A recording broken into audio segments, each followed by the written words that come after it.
Arthur, I need some goddamn faith. The man, the myth, the legend, Dan Houser. As we previously discussed in a previous segment and stream, Dan Houser went on the Lex Fridman, I don't know, podcast and talked all about his career at Rockstar, because basically he worked at Rockstar for a very long time, worked on a ton of the biggest games ever. And after that, he left. His brother is still there, but he left the studio and now is doing, I believe, like a comic book series and all sorts of stuff. It's like a whole thing. But on the Lex Fridman podcast, he described the development and work they did on Red Dead Redemption 2. And as one of the best games, in my opinion, that's ever been built, I'm very interested in hearing all about that process, especially because in a previous moment earlier in the podcast, which was in the last segment we did when he was discussing GTA 6, he described the development of Red Dead 2 as being horribly over budget, as like pretty desperate, trying to tie it together and figure it out. And it's always interesting to me to hear that a game that we all know and love and that has been so successful, to hear that it was like on the verge and was not in a good spot for a long time. That's always so surprising to me, because I'm like, you would not have guessed that it was struggling at all based on the final product. But let's see what he had to say about it. You said that Red Dead Redemption 2, in your opinion, is the best thing you've ever done. I think there's a strong case to be made that it's the greatest game of all time. What are the elements that make that game truly great, do you think? I think you had an incredibly strong team working together that was very experienced, that had basically been in place since somewhere between 2001 and 2006. So it was a long, experienced team. I think we got to spend a smaller group of us working on it from day one, coming up with some weird, wacky ideas that we got to embed in the game, and then we kind of had to follow through with, that I think was helpful. Like, we got to be very creative before it had a full team on it. I think that the cowboy setting is great because it gives a sort of mythic seriousness that sometimes doing stuff in a contemporary setting doesn't allow. You know, I think the closest we got to that kind of seriousness was GTA 4, but it just can't. Once you're setting things in the modern world, they're too frenetic. You can't get some of that slightly, you know, operatic feel that I love, that some people think is maybe a little over the top. But I love this kind of, you know, people searching for meaning within amongst the violence. I think that the West and all of the themes around the West really lend itself to that. I also think it's really easy to forget how different in tone and vibe Red Dead 2 is from like GTA 5. There were videos and stuff being made back in like 2017. I remember, like, it was the era of video game video essays.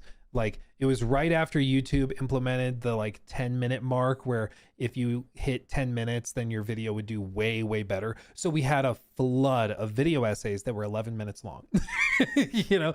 And I remember watching a video essay on Red Dead 2 before it had come out. It was announced, of course, but the video essay was like, I wish I could remember who made it, but it was basically describing a concern over the tone, because they're like, I don't think Rockstar's trademarked patented silliness that we saw in GTA 5 works in a cowboy setting. And it was basically describing how like GTA 5 is very irreverent, it's very silly, it's ridiculous. They have like the Ryan Seacrest character, they have the what is the name of the show that he runs? I always forget the name of the show. It's like Anything for Fame, or somebody's gonna tell me what it is in chat.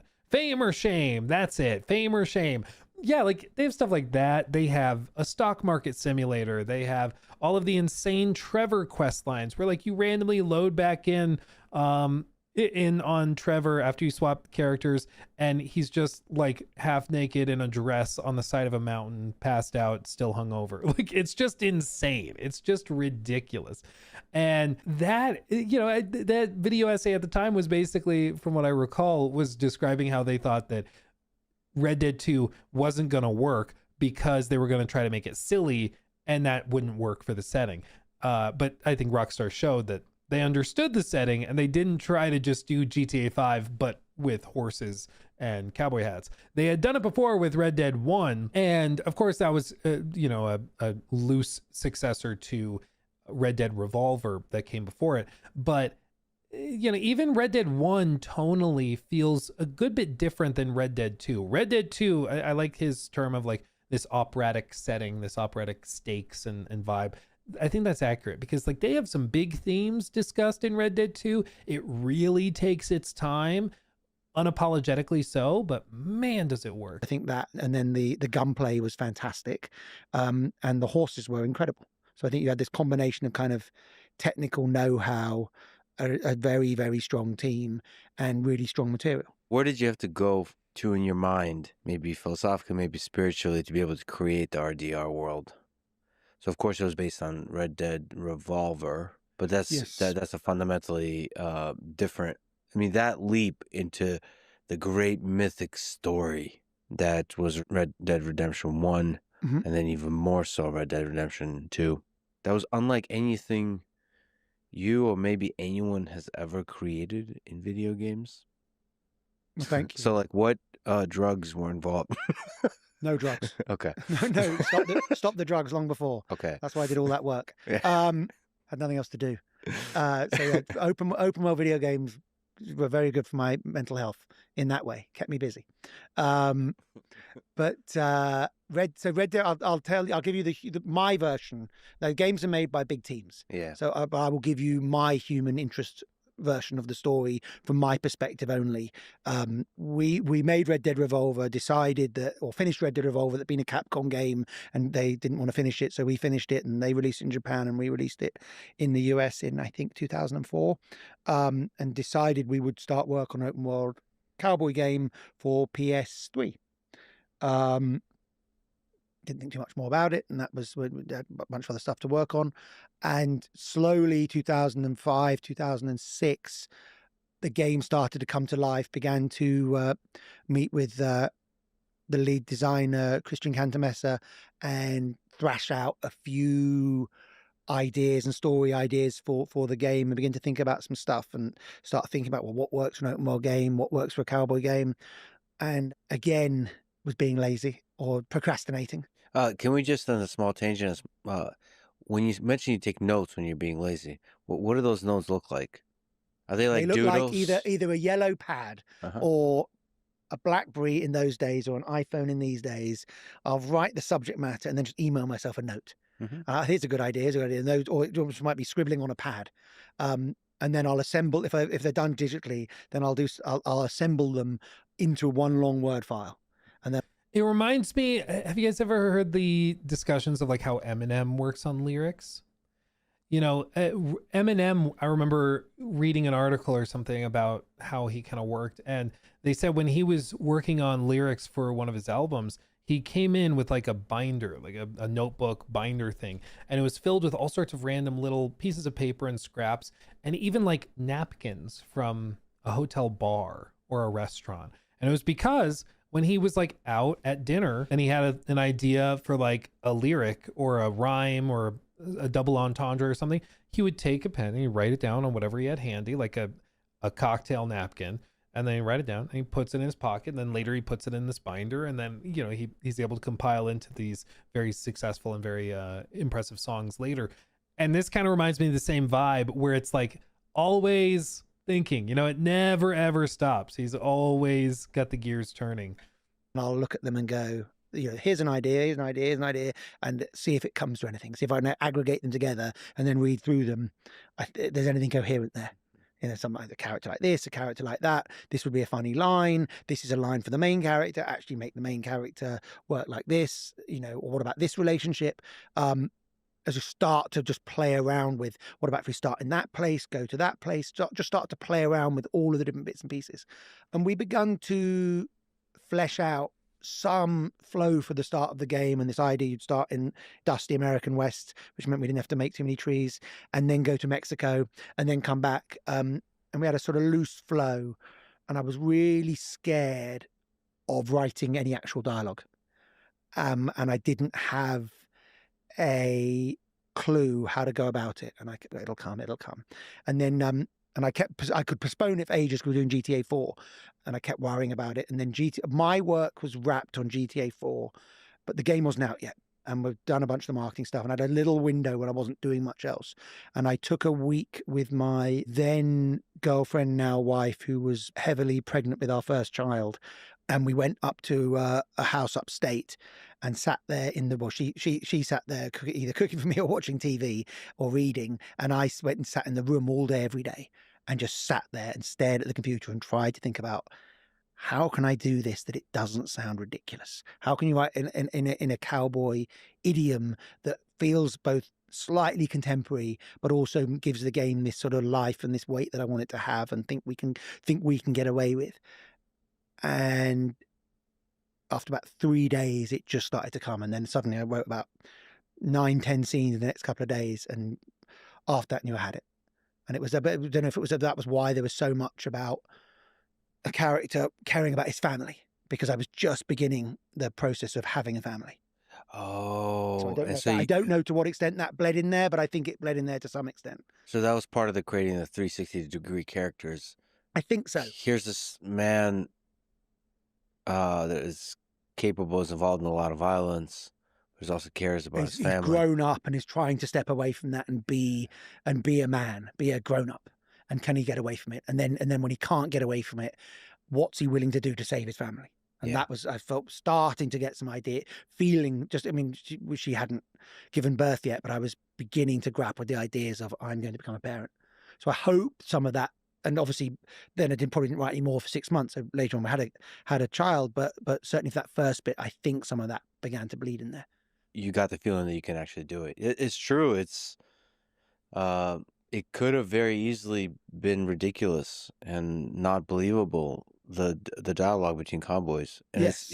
I mean, there's probably so much work went into making it feel real and believable, and like that, like It's like the same way I think they would treat a a pirate game really well if they were to do that, because they'd be able to do it justice. It's so easy whether you do cowboys or pirates or even medieval knights and stuff like that. It's very easy to fall into the campy, kitschy, like stereotypical thing. Arg, matey. Like, it's so easy to do that kind of crap. Or howdy, partner. Like, it's so easy. But what I appreciate is that they don't do that. Like, there's moments where they might joke about it or might have like one character who's like the stereotypical archetype. But man, a Shakespearean type of drama, but not the cheesy kind. Well, just wanted it to feel when they spoke. I mean, I love dialogue. I'm always, I love the sound of words, but just wanted to feel like when they sounded, it didn't sound cheesy. It didn't sound ridiculous. You wanted to hear them speak more. It didn't make you cringe awfully when they spoke. Can you imagine having a story-driven game where cutscenes where it's not cringy? Like, I can't believe I've been trying to figure out why or like what happened that made this occur. But like, there was a moment probably right after, COVID broke out, where they started hiring these writers that were just bad across the industry. And we ended up with dialogue that was just difficult to listen to. Like, it just was miserable. And I mean, it really is profound, because it's not that easy to pull off. But some of this dialogue, man, was like so difficult to sit through. Let me see if I'll find you an example. Let me just play you an example real quick. Don't blow this for us, man.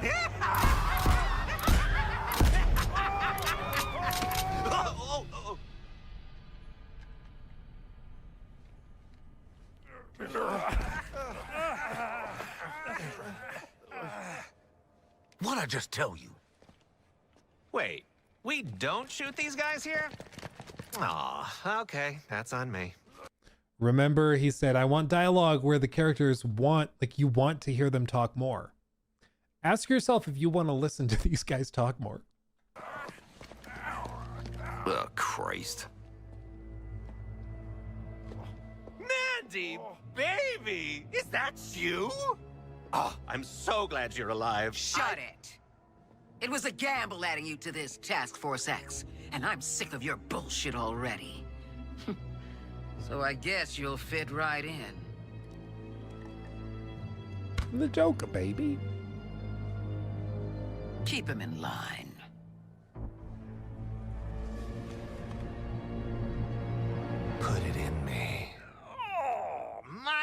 bloody hell! Now you've just made it weird.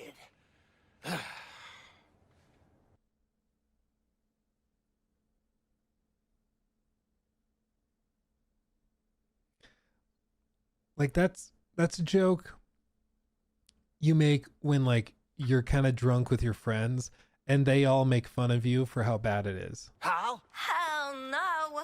Been there, done that, got the scars, did some healing. I'm not into that type anymore. Maladaptive narcissists? Comedians. Come on, Deadshot! Sharko, you want to have a go this time? My hands are too large. We sure about this, Director? Oh, this brings back memories of my old Suicide Squad. Here we go. They're all dead. What a tragedy. What a heartbreaker. The sprays of blood, the smell of singed hair, the viscera. Oh, the viscera. I'd definitely do it differently this time around. Cleaner. Well, congratulations, Task Force X. Took you all of 20 seconds to lose control of them. Hey, don't misunderstand me here.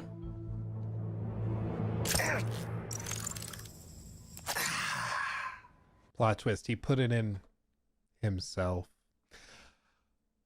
You thought we were going to talk about Red Dead 2 in this video and not talk about Suicide Squad even just a little bit? Haha, joke's on you. This is a Luke Stevens segment. Of course we're bringing up Suicide Squad. But no, that's a great example of just the polar opposite, okay? There were people whose job, they were hired full-time to write for Rocksteady, and that's what they produced. They paid their like rent and like made a living putting out that. That's insane. Now, thankfully, I think it's pretty clear that the industry has listened to those frustrations and adjusted, because as I've said, what executives love even more than thinking something is really slay is they love money way more. And you know what they hate more than anything is losing money. So for them, they've actually taken steps, and a lot of these writers and stuff have been fired, laid off. A lot of them aren't in the industry anymore. I told you guys the story about one of the people I saw that was a writer on one of these games that was laid off and is currently working at a Starbucks. I don't say that to be like, boo-hoo, you suck, you're at Starbucks. Working at Starbucks can unironically be a pretty sweet gig. Apparently they have a lot of like college tuition matching programs and stuff. It actually seems like a decent place to work, actually. But the point is, they're not in the industry anymore. They were like booted out because they were so bad at writing that they had to go get a different job. And I think that that's what's happened with a lot of these companies. For example, every named writer in the credits at BioWare that worked on Dragon Age Veilguard, every single one of those writers, if you look in the credits, you can go to their LinkedIn, you can try to find them. None of them are still employed with BioWare. All of them are gone. Some of them decided to leave preemptively. Others were laid off, because they didn't jump ship beforehand, but all of them are gone. And I think, again, it's an indication that the executives of these companies, like, ultimately, they don't care what you were trying to do. If your game flops and everybody agrees the writing was the reason, you're going to get laid off. And that's why it's so refreshing to hear somebody who's a very talented writer who prioritizes good writing discuss his process and discuss how these should be the basic priorities. Setting aside character arcs and all that stuff that comes with writing a story, he's like, even just in the most bare bones basic way, you should want to listen to the characters talk more. You should want to listen to what they're saying. You should be excited when a cutscene starts because you're going to get to hear more. Like, that's the most foundational elements of writing one of these stories. And it's something that those games, and like what we just looked at, fails catastrophically at, which makes you question what their pillars were. You know, if their pillars are make characters that are interesting and compelling, you want to listen to them talk, what were the pillars for Saints Row reboot? What were the pillars for Forspoken? What were the pillars for that Suicide Squad game? Like, what was even going on? And it's because their pillars were not that. Their pillars were apparently, I guess, like include dialogue about student loans and make the characters slay. I don't know what else you could say. Continuing. That was at some level, that was all the goal was. And then they felt like this guy was going to go on this life and death odyssey, and you cared about him. You had to care about his wife and child that he left behind, even though you didn't know them. When did you know how you're going to end Red Dead Redemption 1? I remember I did a meeting with Christian, the designer. I can't remember what year, probably some point late 2008, early 2009. And we were discussing the last bit and said, I think he's got to die. And he leapt on that idea and went, that's, yes, no. And then I went, no, it can't work. Games can't work like that. They can't work if he's dead. And then I began to think through, well, if we just technically, it doesn't work because you have to be able to finish all the stuff up. And then began to think through, actually, I think we can make it work if we do it this way. And so he then really pushed for that idea. And it seemed to, I was like, I was still torn. I thought it was clever narratively, but I was torn if it was going to work technically as a piece of game design, but I think it did. Yeah, and spoiler alert, of course. How do we tell the story of that? Yeah, man, well, I think it's one of the most, like, I don't know, probably iconic is the word for it, but it's one of the most vivid and like memorable moments I've had in a game probably ever. It's this very particular shot of John opening the doors. Like, that is just so ingrained into my brain. I don't know how else to describe it than it's just iconic. This moment where he opens the doors knowing what he's facing, it's just so well done. how do we tell So the story simple, of but that? so well Well, so he goes through a lot. John does all the dirty work of hunting down his old gang, and he finally is able to go home and be with his family, be on the ranch, and then the government betrays him and sends troops to kill him, and there is dialogue. I mean, that's just I think the 2 times I shed a tear in video game history for me is that dialogue. I think John talking to his wife, if I vaguely remember, I think he said, "I love you," but he said very little. He didn't, he made it seem like he's going to see her and his son shortly. That dialogue was masterfully done, like a definition of like less is more. It was just so crisp. That, and of course the other one is again from memory, Arthur riding Oh his yeah. horse and the music is playing. It's very hard not to shed a tear during that. Anyway, the dialogue of John talking to his wife at the end when he's in a barn and is about to walk out to face certain death. Do you think Lex also cries the way that he talks? Because he talks in all lowercase spaghetti. Have you noticed that? It's all just like, it's like Lil Wayne if Lil Wayne didn't smoke as much. Do you remember writing that? Oh yeah. But it does, again, the actor was so good, and we've already seen a bunch of his work by then. Yeah. He was so good at reading those lines that I knew he could give us, that you could feel with that point. Like, I think those lines are best when they're really short and punchy. And so I knew he'd be able to make that line sound good. So you were imagining his voice. Yeah, You and I think all of those actors on Red Dead Redemption 1 were so strong that they really brought that game to life. If them and Rod the director hadn't done such a good job, it would have sounded cheesy as hell. Yeah, you've said that the ending of RDR1 is one of the best things you've been a part of creating. Why? Why is that ending so powerful to you? What does it represent? I think because for the story to work, I mean, just from a technical challenge, for the story to work, he had to die.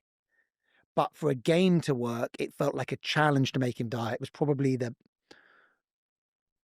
4th, 5th, or 6th open world game I'd worked on, and I'd spent all these years before that working out how these stories worked, how to make them work technically, how to make them feel right, how they interacted with the open form gameplay as best I could. And suddenly we're going to break one of our golden rules, which was at the end of the game, you're freeing the character to go and wrap up all the side stories to play forever.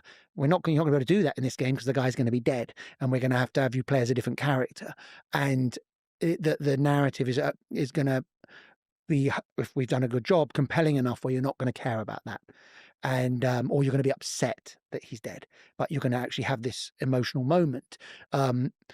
So I think it was a big risk from a technical perspective for us to do that, and then it worked. So I think that was something that was full of fear, and it worked. It worked out okay.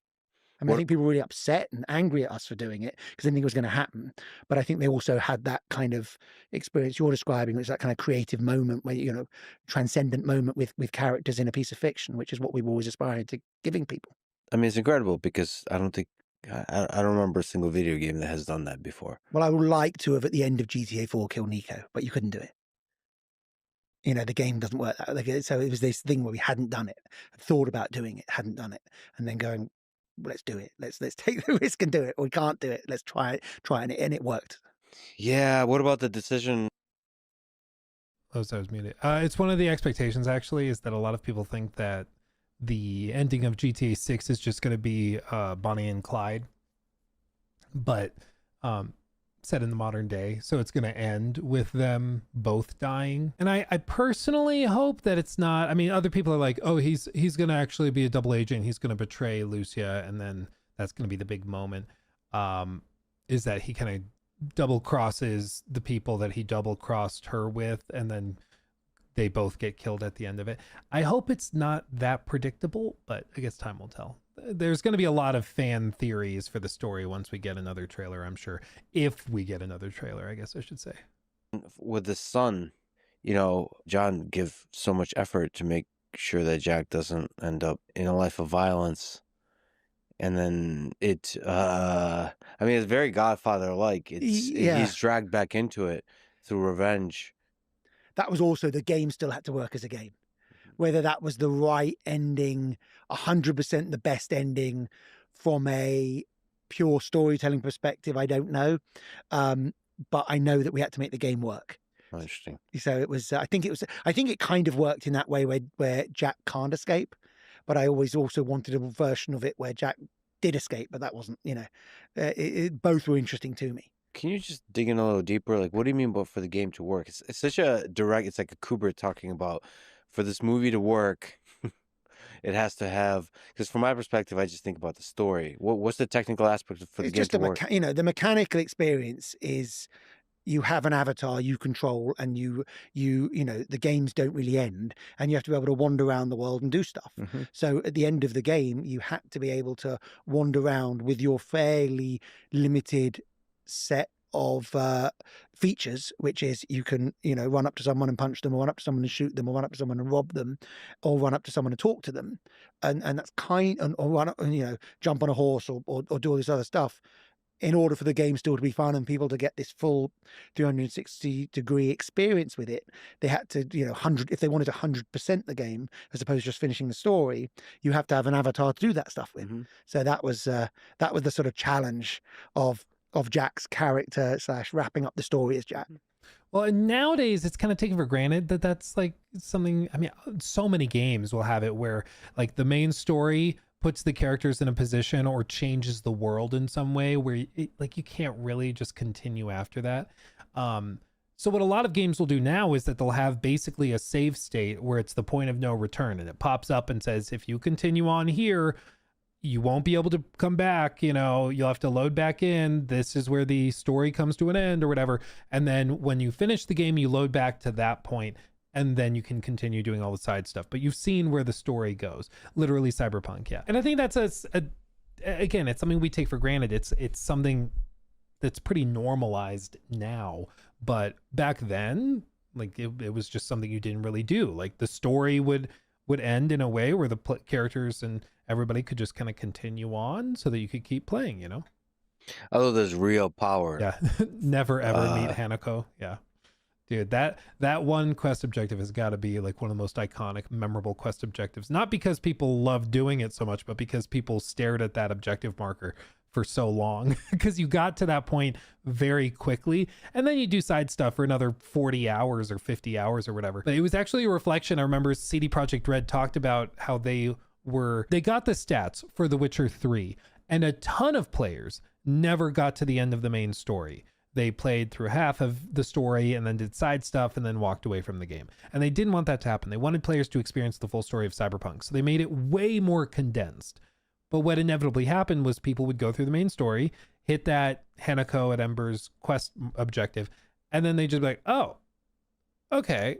And then you go and do all the side stuff. And as long as you don't really think about like how Hanako is just sitting at Ember's waiting for you, it's fine. But yeah, I think it was probably too short personally. But anyway. For the avatar to end, the finiteness. Yeah. Both the Red Dead 2 obviously change avatar. Which we got, and then did it again. I think there's something interesting about that moment when you change from one character to another, because they are you and they're not you, and then just suddenly you're someone else. I mean, I was really shaken by that experience, but it's a beautiful experience. It's like an unforgettable experience. And what else can video games possibly reach for? That's to create that experience. That's what great films do. That's what great books do. It's that. I mean, it's that and the world building in games. I think the experience of being in this fake place and then taking on these narrative adventures, when that combines, you've got the amazing experience. So who do you think is the best character you've ever created in RDR? So to me, I think definitively Arthur from Red Dead Redemption 2 is the best character ever created in video games. Thank you. I think there's not even I mean, John will be the same, which is hilarious to say, but like those are John will be a close second, but Arthur is definitively. And you've talked about in that interview, you said that a lot of video games work on the same premise, that you start as a weak person and end up as a strong superhero. But what if you start as a tough guy? Someone who already is very strong, someone that is emotionally confident of his place in the world. Arthur's journey is not about becoming a superhero, because he's almost one at the start, but it's about an intellectual roller coaster when his worldview gets taken apart. So it's very different than the normal journey of a character. Yeah, in a game. I wanted to reverse it. Yeah. So there were a couple other themes that matched that. So they're guys from the Wild West, but they're being pushed ever further east. So it's almost like an anti-Western, an Eastern. You're traveling east. You're traveling into civilization. And I don't think I would have been grappling with those ideas earlier in my career, because there was, this idea of getting a different kind of strength and a different kind of weakness was interesting. What about the component of mortality, of a character facing his own mortality over a prolonged period? Sort of just realize the prospect of like real sort of fear of death, realization of death.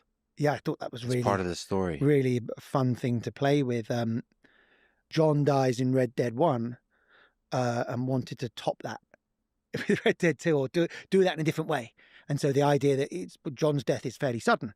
And so if he's got this long drawn out death, and then I'd always been obsessed by TB.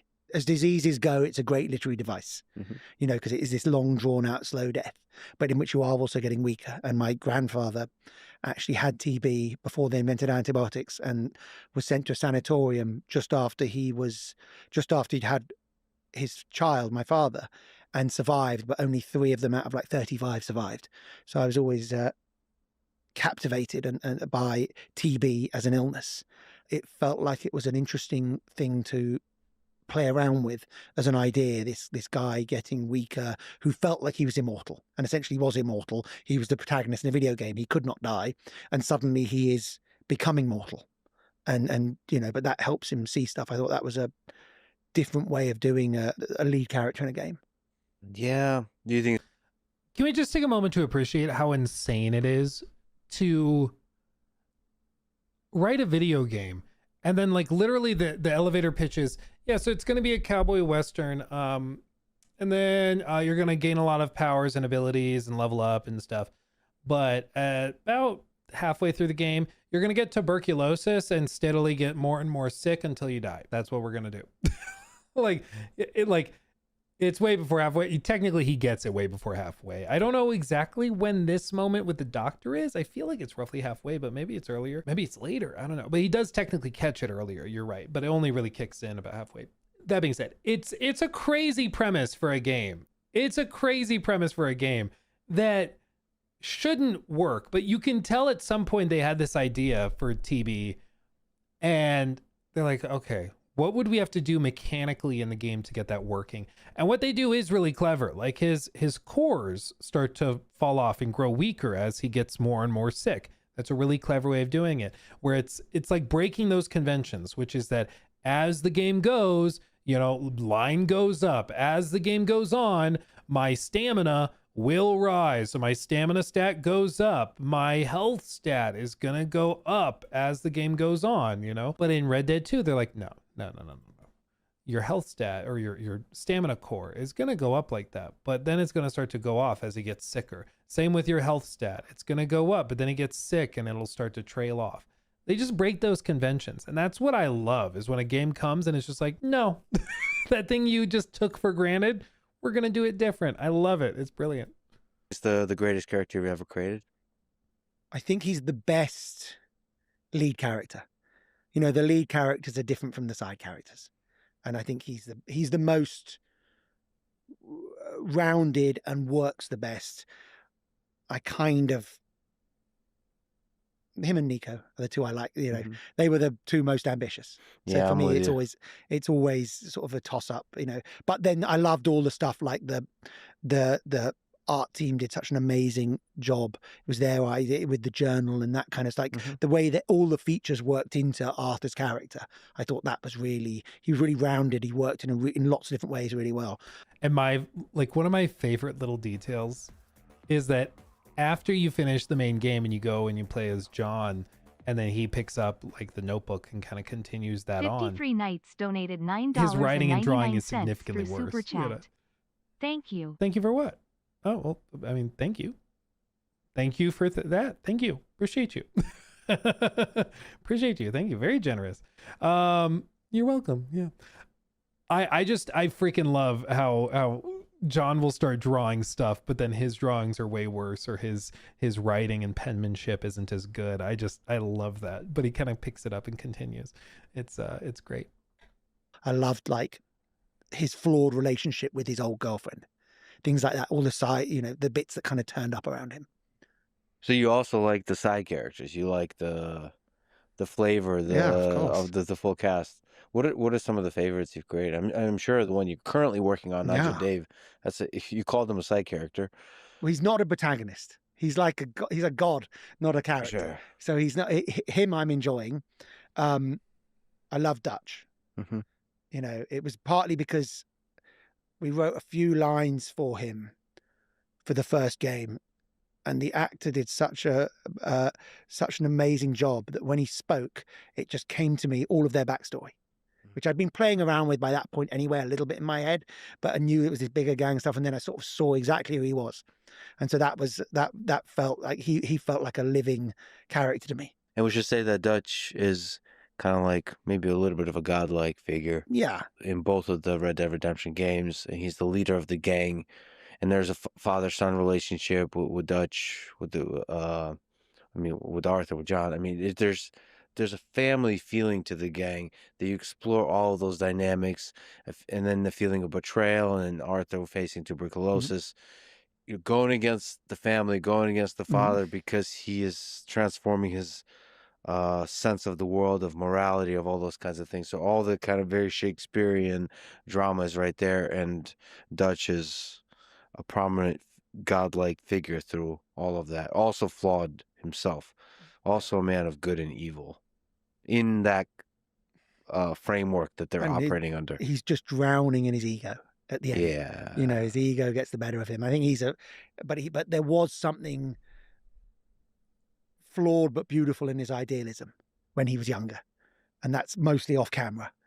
And then just, you know, I've always been, as an individual, I've always been very susceptible to charming people, and he's charming.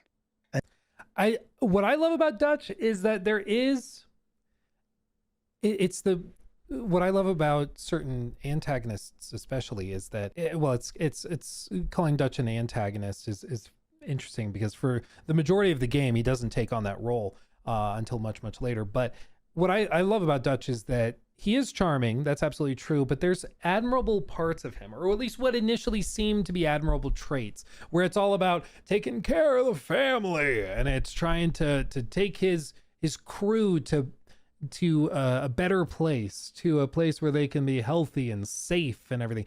And later on, as you get to see more of what's going on, you start to understand more about how he works and what his real priorities are, and how he's mostly manipulating, but for his own selfish desires. But also at the same time, it's like, does Dutch even, like, is he believing his own BS?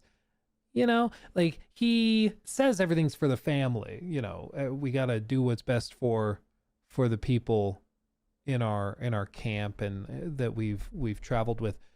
But does he actually believe that? Because, like, really, he's mainly interested in making sure that he can collect enough money. He's hoarding a lot of it. It's mostly about control, and, you know, he's probably like a malignant narcissist at his core. But does he at this point believe his own crap, or is it just that he knows that he's kind of BSing people, and he just kind of twists it and bends it where he needs to?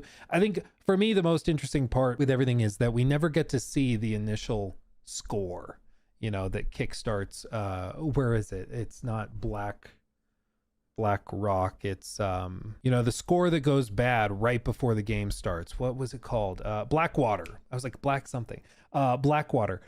I love that we don't know exactly what happened. I love that we don't know all the nitty gritty details. I love that that's mysterious, because it really twists and taints your perception of those characters. But yeah, absolutely. I could talk about Dutch all day. I love Dutch as he's written, as he's performed. It's really, really good. Yeah. What really went down back there on that boat? Exactly. I love it. And so I can see how people get captivated by charming people. And the idea here was a very charming person, and the roads run out for him. I personally am afraid of. And the road running out, I also love that, because it's a similar thing with, like, Walter White in Breaking Bad, where there's a certain element of him that's charming. He is objectively doing terrible things consistently for 6 seasons, basically. But you're still rooting for him in a weird sort of way. Even though you shouldn't be, you should be rooting for his downfall. You're still sort of rooting for him. But it's this, for both of them, they're very smart, very capable characters who are sort of charming, who are doing things for what they say are noble reasons, even if they're not, even if they are ultimately selfish motivations. They are trying to convince themselves and those around them that it's for selfless reasons that they're doing what they're doing, even if they're not noble actions. But then both of them reach a point where they run out of road, where they have nowhere else to go, and it breaks them, because they have to confront reality. You know, they have to confront where their actions have actually led them and what they've actually done. One of my favorite moments in all of Breaking Bad, for example, is the moment where Walter, sort of spoilers, but this is something I think people know of, and it's a decade old at this point. Over a decade old. It's the moment where Walt punches the paper dispenser in the bathroom. And what's fascinating is it comes in the scene after he finds out that he's in remission. He doesn't, like, he's actually fighting off the cancer. But then he takes out the paper towel, and then this happens. It's like my favorite moment, I think, in this first half of the show. And it's so profound, because it's in that moment where, just like when Dutch runs out of road, when Walter runs out of road later in the story, in this moment, he's been using his cancer to justify all of his actions. But now that he's in remission, he's going to have to live with what he's done. And he kind of snaps, because it conflicts with the narrative he's been telling himself, with the justifications he's been making for himself. And now that he's going into remission, he has to just live with what he's done. And it makes him snap. And I love that. I love that kind of thing. And Breaking Bad has it in droves, certainly, but Red Dead does as well. It's so good. Continuing. How much I love human beings. Not for him. I personally am afraid of how much I love human beings and how susceptible I am to charm and charisma. Yeah. Because it can cloud your judgment about. Oh, did it mute? That's what's happened with him. Judgment about human nature. Completely. And that's what's happened with him. And it ended up clouding his judgment about himself. He kind of fell for his own rubbish. Yeah. But also it clouded Arthur's judgment. Oh, completely. Arthur was completely, platonically in love with him. He was worshipping him. He'd given up his power to him. And then I think for Arthur, the journey is retaking that power in the moment of dying. That's what I thought that was really interesting. Yeah, it's truly tragic for Arthur to be losing his identity, lifelong identity, and the sense of belonging, and losing his life at the same time. In facing the mortality, he is realizing that he's not. All of it has been a lie. But he gets to do some. Well, it depends on what the choices you make. Yeah. But he gets to do some good. Yes. And so he gets his moment of redemption. Just a little bit, but realizing he gets his Red Dead Redemption too. Yeah, no, I mean it's absolutely the case that Arthur is kind of torn apart over the course of the story. It's not an easy thing to write for either. But I've noticed, I think Vince Gilligan, again, the show creator behind Breaking Bad, he put it really well in one of those behind the scenes interviews he did about Breaking Bad, where he said, we like to write ourselves into corners, where we write something and we don't really know how we're going to resolve it in that moment, but we write ourselves into a corner. We decide this is a point of conflict. This is challenging. This is tough. We don't really know how the character's going to find their way out of it, but we're going to figure it out. Or maybe he doesn't get his way out of it, but they write themselves into corners. And in the case of Red Dead 2, again, I feel like the game is just one gigantic corner that they've written themselves into. Again, starting off with the premise of a character that develops tuberculosis halfway through and then dies at the end of it.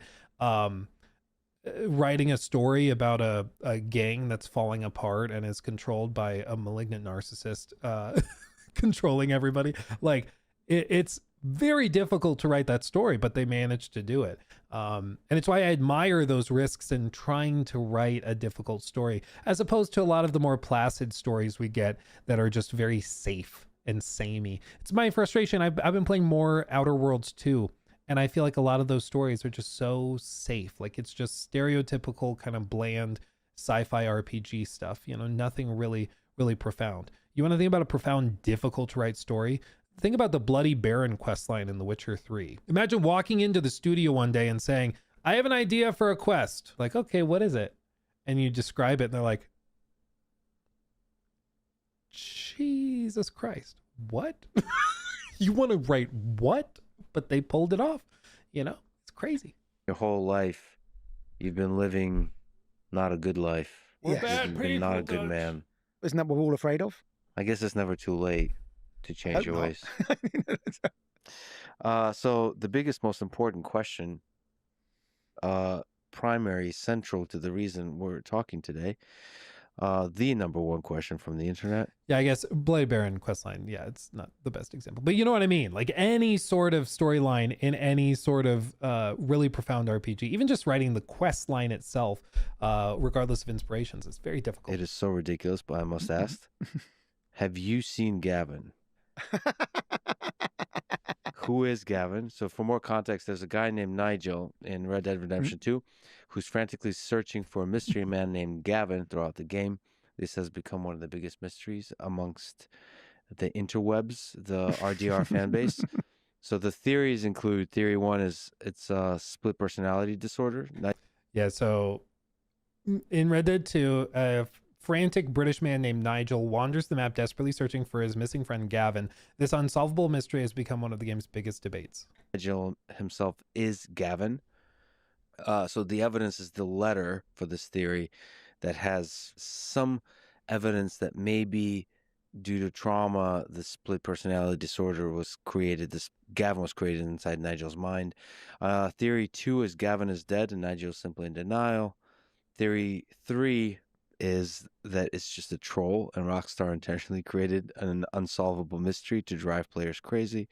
I also heard Theory 4 is Gavin is the strange man. So there's this fascinating character, the strange man, this supernatural character that has a presence in RDR1 and a little bit in RDR2 also. Yeah. So which theory is closest to the truth? Not 3 or 4. Somewhere in my mind, somewhere between 1 and 2. Yeah, I just loved the way he shouted Gavin. It just amused me. Gavin! So at some level, it probably is trolling in that we didn't want it to be a totally clear mystery. Mm-hmm. You wanted it to have a little bit of adventure to it. But it was meant to be, without ever fully being explained, that Gavin's not there anymore. Gavin's either gone home, Gavin's left him, and we were going to keep exploring that idea.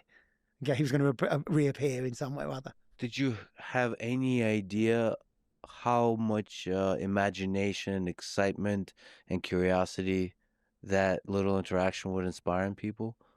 Yes and no. I mean, no, you never know what people are going to find amusing in these big games. And a lot of it comes down to acting as well. The guy was just funny when he said Gavin. Yeah. It was just funny. Yeah. You know, but there was a ped in Red Dead Redemption 1 that everyone was obsessed by. And I really wasn't expecting that. So we try and put a few characters in. I mean, Gavin was supposed to be amusing. I thought he was amusing. But you never know what people are going to get obsessed by. There are other characters I think are funny and the people don't even notice them, you know, or they see them in a completely different way. Did you have a part in writing the letter? Yeah, I can't remember if I wrote it or either I wrote it or Mike wrote it or we both wrote it. I really can't remember, to be honest with you. But yeah, I certainly would have edited it and Mike might have written it or I might have written it. I really can't remember. It's so fascinating because that little piece of writing, of course, you have thousands of pages. Yeah. That little piece of writing gets like analyzed. Oh, but we certainly talked about it in depth. And if Mike was here, I'd ask it. He might remember. I can't, you know, we do so much of those things. Mm-hmm. And I loved the use of letters in Red Dead to tell all these weird backstories. And some became very clear and some were still a little kind of opaque.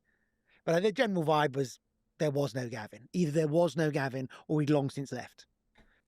I love mysteries in games, though. I absolutely love it because sometimes, you know, if you do too much, it can be frustrating. Like if you have the door, like I remember, I think it was playing Bloodborne. There's a door in Bloodborne pretty early in the game down like a spiral staircase kind of thing.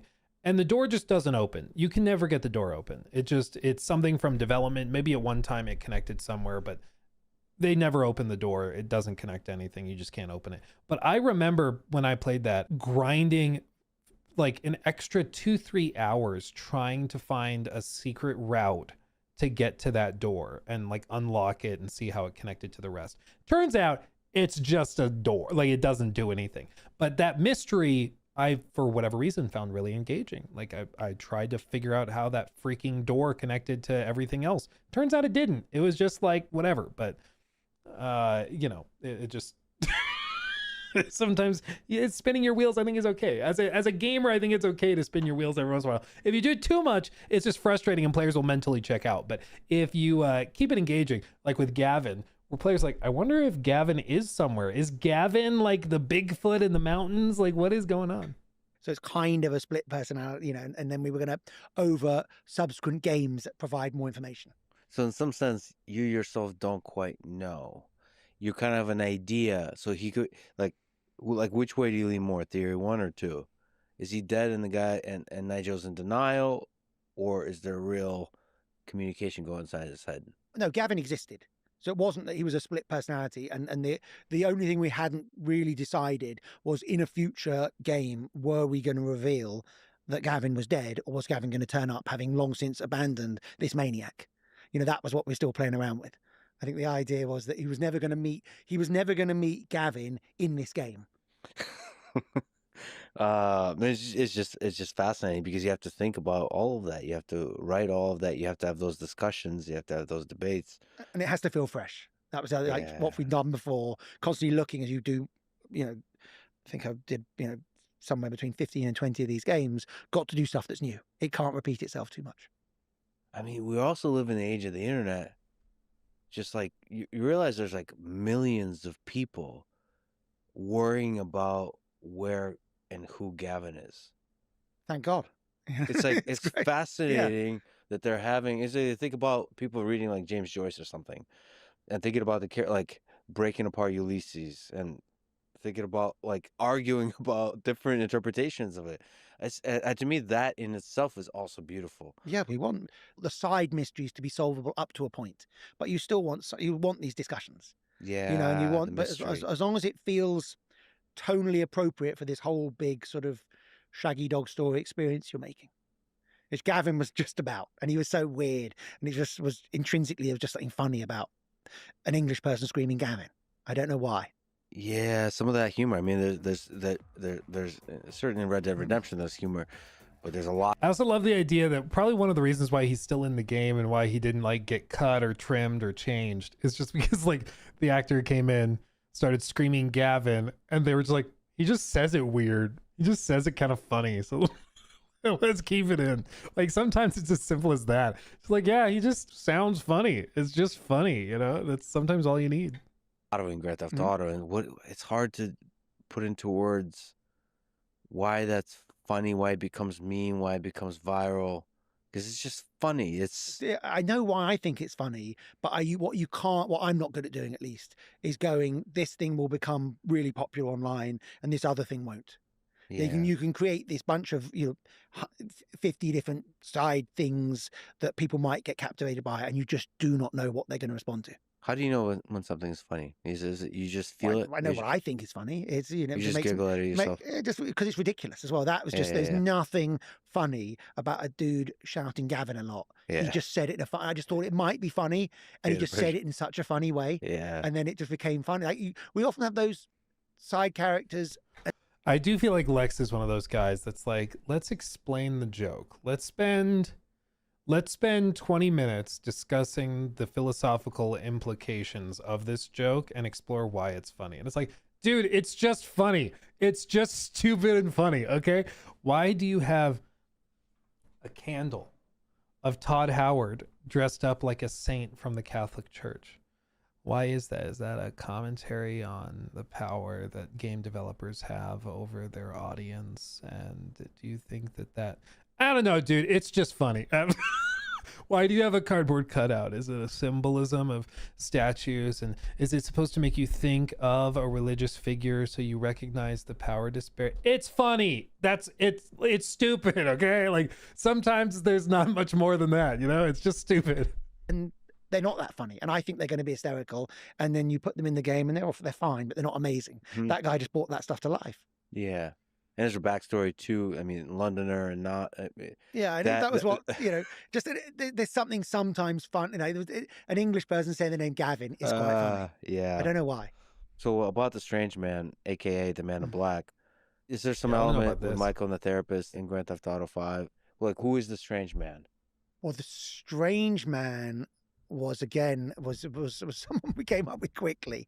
We made Red Dead 1, and we're making Red Dead 1, and we'd made this, we felt, quite compelling story and quite interesting open world, and we'd already made a bunch of Grand Theft Autos, obviously, but unfortunately we'd taken out the machine guns because it was a cowboy game, apart from the big fixed position ones, and we'd taken out the cars, and we'd taken out the city and large numbers of pedestrians.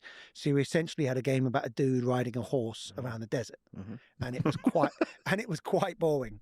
And so we then started filling it with content, and we filled it with these, and having to improvise, and we filled it with these things we call random events that would be these sort of mocap moments that you could interact with. And it was the designers did an amazing job with those. They were really fun, but there was not enough of them. And then we felt we needed more story because the story was perhaps a little short. So we kind of, quite late in development, started putting in almost like these RPG type content where you go and meet someone. And the way we thought of them was they were like short stories. So you go and meet someone, they'd set you a slow problem, like go and collect me 15 bunches of flowers. And when you came back, it would resolve your story. And so one go and get them for my bride, and you come back and the bride's dead. We tried to make them like these short stories with a stinging tail.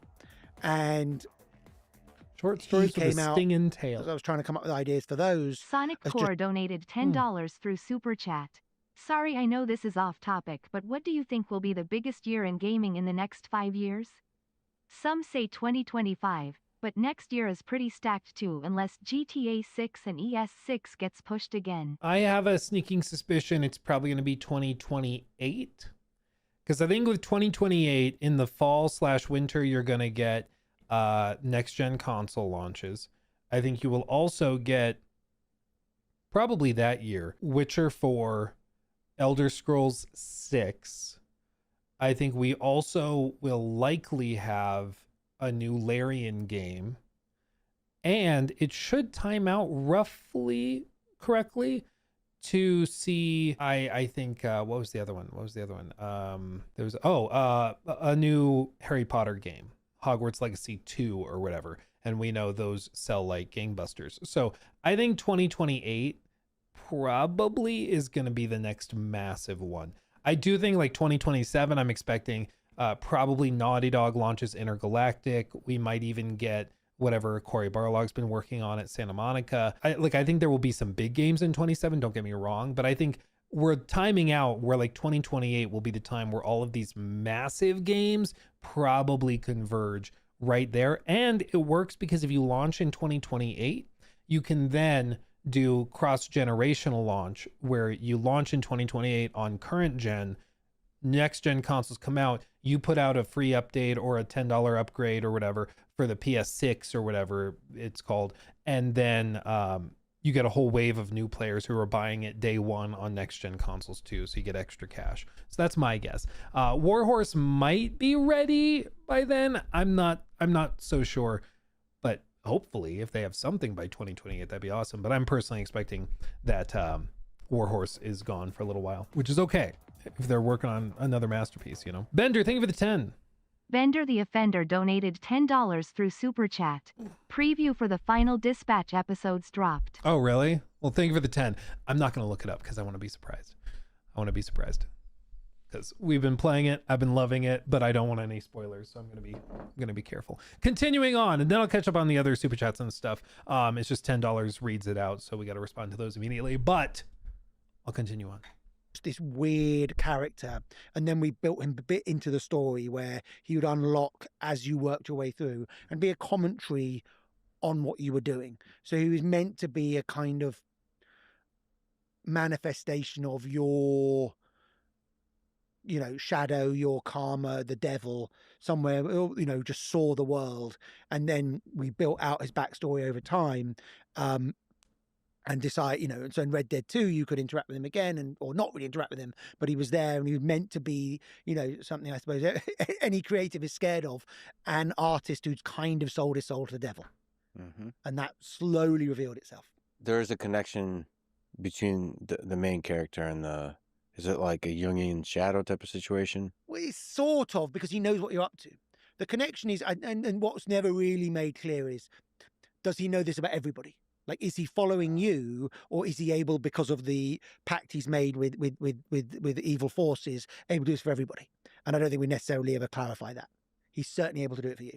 I mean, there's narrative-wise, there's techniques to reveal a kind of self-reflection analysis of the main character's thoughts. I mean, that's why I brought up the therapist with Michael.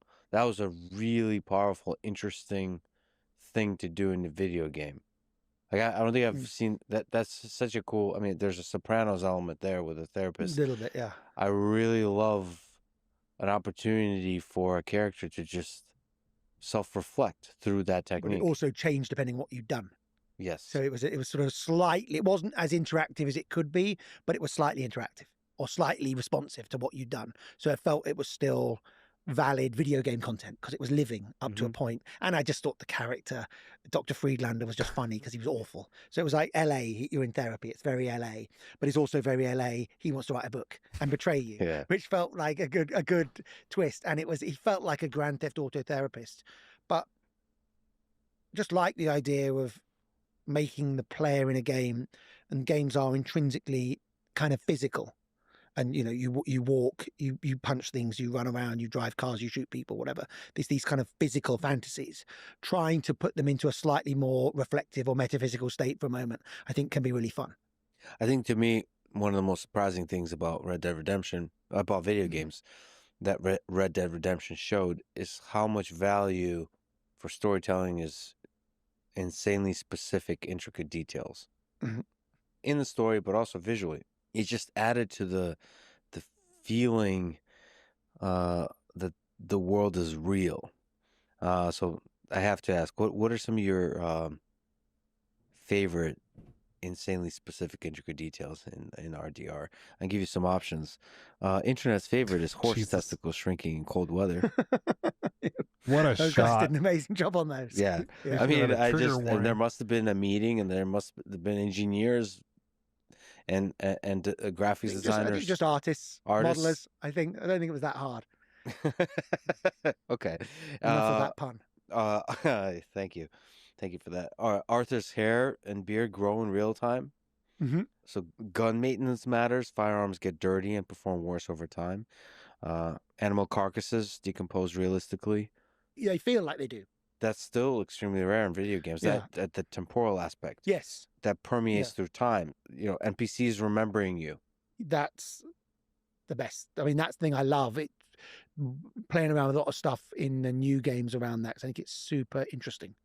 It's Okay, really powerful. to make the right? really interesting. I think it's a really fun way of giving you kind of narrative content that is also systemic and procedural. Yeah. Is it technically really difficult to do for the game to feel like it remembers you? I think with modern tech, it's not that hard, but there's a lot of stuff you need to track to make it interesting. Yeah, to have a memory. Mhm. So that's really powerful. The mud physics. So Arthur's boots get muddy and leave actual tracks. I mean, that's just incredible. Really, really incredible. We made a dusty game. Red Dead 1 is a super dusty game. The problem with Cowboys is that if you've tried to make a greatest hits of the cowboy game and then you've got to make a sequel, you've got to come up with different geographies. So that's why the game starts in the snow. So we wanted a game that had snow and mud because those were things you hadn't really seen in Red Dead 1. And then the challenge is how do you make mud good in a game? And guys did an amazing. I remember that first time where they showed the gameplay. Remember where Arthur gets into the fist fight? It's not in Strawberry. Or is it? I don't know. He gets in the fist fight in the bar. He gets thrown out the window. They tumble out the window, down the deck. Valentine, thank you. And he lands excuse me. He lands in the mud. And I remember that moment where we saw that. He rolls in the mud and it like sticks to his back. So he's dirty now. And he like gets wet. The other NPC gets mud on his boots and everything. And then you proceed to have like a fist fight. I remember that first reveal of just like, how in the hell did they do that? Like, especially at the time, that was insane. And now we see, mud deformation is pretty widespread. A lot of games have that type of thing. But especially for the time, that was ridiculous, and they just like casually drop it like it's nothing. Amazing job. I mean, the snowstorm that starts the game RDR2. I don't remember last time I've experienced anything like it, but you felt it. I don't know how the hell you do that. It's not just graphics; it's everything together. I suppose some of the dialogue is really What's important. the for acting? They feel cold. Yeah, that's right. And they feel desperate. That was that feeling of sort of Yes. exodus, like you're running away from something that gives the game sort of energy at the start. I also appreciated that they were in a snowstorm and they had to yell at each other to be able to hear each other's dialogue. So all of the dialogue is like Arthur and Dutch yelling at each other. Arthur, we got to get over that hill. And it's like, yeah, of course you'd have to yell because it's a snowstorm and it's loud and like you're far apart and the snow absorbs the sound. But I'll tell you what, there's a lot of games where like you're riding on horseback or you're driving in cars and the characters are talking at a normal volume because like they recorded it in a recording booth and the director of the dialogue didn't know what the scene would be playing out like when they were doing the recording. So they just had him record it like normal. And so it doesn't actually make sense. Yeah, it's like Spider-Man where his voice strains a bit while swinging or where his voice doesn't strain and he's like doing backflips and stuff. And it's like, yeah, well, I guess, Peter, it's just, this is how we have to be. And then Peter replies while also swinging, yeah, well, I talked to MJ the other day and it was whatever. It's like, I feel like you'd at least have I just told MJ that, there'd be some reaction to it. But anyway, I'm not a Spider-Man, so I guess I can't speak on it. It was at night. Oh, man, it was just And there was a big masterfully group of done. them. The other first game you start off as a lone wolf. Suddenly you're in this big group. So it felt very different. in Arthur's body, bullet wounds persist. So that temporal consistency, that's really important. And then underweight Arthur looks gone, and overweight Arthur gets a gut. Chubby Arthur. Fuller face. Again, Chubby Arthur is best Arthur. I don't care what anyone says. Look at that boy. That's my boy. and those like decisions that you make reveal themselves in the game across time, and they're consistent. I don't know. I did not see many games do that. It must be difficult to do, but to give that level of care to the details in that way across time and for specific graphical representations of things is incredible. Yeah. Do you have favorites? Where you were first like, this is amazing? I think all of it. I think the way to me, the thing that I would care about most was the way the whole thing sat together. You know, the fact that each of those, they all feel like they belong together with each other. You made this cohesive. One of you guys described it.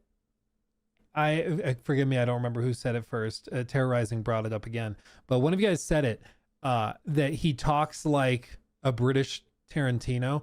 And now that I read that in chat, I can't unsee it. It's also like Tarantino does this thing when he answers a question where he answers it, but he does like a little nod as he like drops the line off. It's like it's the way that they work together. Like the little nod as he leans in and drops the sentence off at the end. And he does the exact same thing. And now that I've heard it and seen it, I can't unsee it. Again, just listen to like the way that they tie together. Was the way the whole thing sat together. You know, the fact that each of those, they all feel like they belong together with each other. You made this cohesive, very, you know, quote unquote, realistic for a video game experience. And all the details feel like they mesh. Well, for me, everything about the horse. For a lot of people. Testicle shrinking included. What's the process of deciding? The internet seems to really care about. I mean, they love the game so much, so they want to know if anything was cut. And I'm sure stuff was cut because you have to choose. Mm-hmm. What's the process of deciding what to cut scenes like? Is there any scenes that you had to let go of that you really miss or wish you could have done in either GTA or RDR? Well, I think the games ended up the way they were supposed to be. Yeah. You know, I think there was a bit at the start of RDR where he'd had a baby who just died in Red Dead 2, and we ended up cutting it, which was the right decision. It was too tough in some ways, but I think it gave him real, and he was not very sympathetic to his occasional girlfriend who'd had the baby. And so it made him very, very nasty at the start, which I thought would be interesting to play around with, because then it would make his redemptive arc even more interesting. Like, he was not a likable character at the start, and that was one. And we ended up making him slightly more like. He's still sort of tough and nasty, but he's slightly more likable early on. That was the right decision commercially. It's better that way. But I like that little bit. It spoke to me personally. There and just his inability to access his emotions, I thought was really strong, because then later in the game he's going to get very emotional. But there's also always little bits and pieces that get trimmed. You know, and don't, well, missions that just are not going to work technically. Usually it's like, this mission's not going to work technically. Oh God, we've got to cut it. Okay, how do we glue the story back together? And we got better over time at gluing the story across missing chunks. You get late in the game and it's just something, you know, some big challenging moment just is going to look rubbish. So you just get rid of it. I think editing.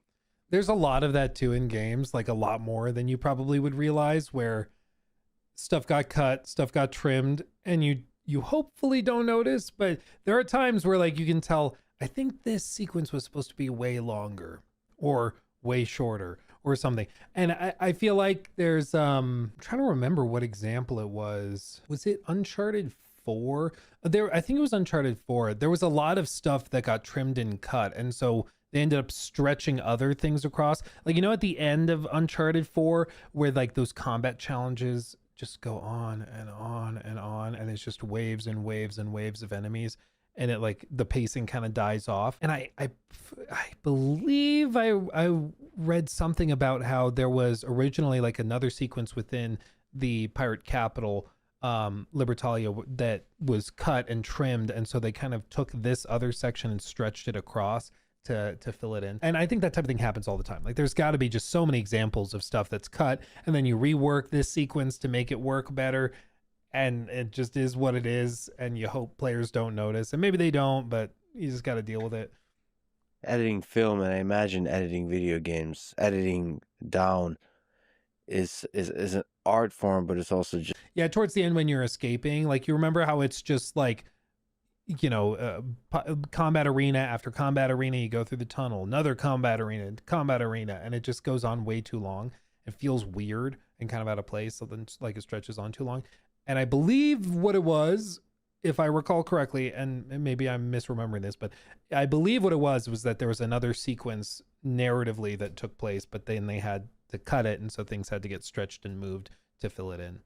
it feels like torture because you're letting go of things you put so much love into. Yeah, changes. You know, if you fall in love with something and everyone else goes, let's change it, that could be, of course, that would be upsetting in some ways. Otherwise, you didn't care about it. But, you know, if I was involved in the big creative thing and you go, okay, it's the right decision, I can probably live with that fine. I think sometimes for designers, when they're only designing 4 or 5 missions in the whole game and 2 of them get cut, that must be really, really hard. Is there DLCs like for RDR or GTA that you wish you had the time when you were there to have created? Of course. There's always things I wish I'd done. I always wish I'd done more. What would you have added? This is a fun, like, nerding out. The internet knows we made a DLC, single-player DLC for GTA 5 that never came out. And we've also never really worked on another game. But I like the idea of it. That was also... Just to read it for you. It says, Agent Trevor was a canceled story DLC for GTA 5. Would have featured Trevor Phillips working as an undercover federal agent. The concept was a chaotic James Bond-style spy adventure. Rockstar scrapped the project to focus its resources on GTA Online. There were actually going to be a lot of story-based DLC for GTA 5. All of them got abandoned because GTA Online took off so bad, like so intensely. They put all resources into that, and it ended up making billions upon billions of dollars, but the story DLCs never happened as a result. Never really worked on another game, but I like the idea of it. That was a GTA zombie game. That would have been funny. I think that could have been quite fun. What was the GTA 5 DLC? It was one when you played as Trevor, but he was a secret agent. Oh. It was cute. It was... Oh. It never quite came together and it was never finished. It was about half done when it got abandoned. But I think if that had come out, probably wouldn't have got to make Red Dead 2. So there's always compromises. But it was, you know, I like making the stories. For me, I love the model of... Honestly, he says, if we had done that, we probably wouldn't have gotten to make Red Dead 2. I'm willing to accept this trade. Because it would have been interesting, but I'm glad we got Red Dead 2. I'll tell you what.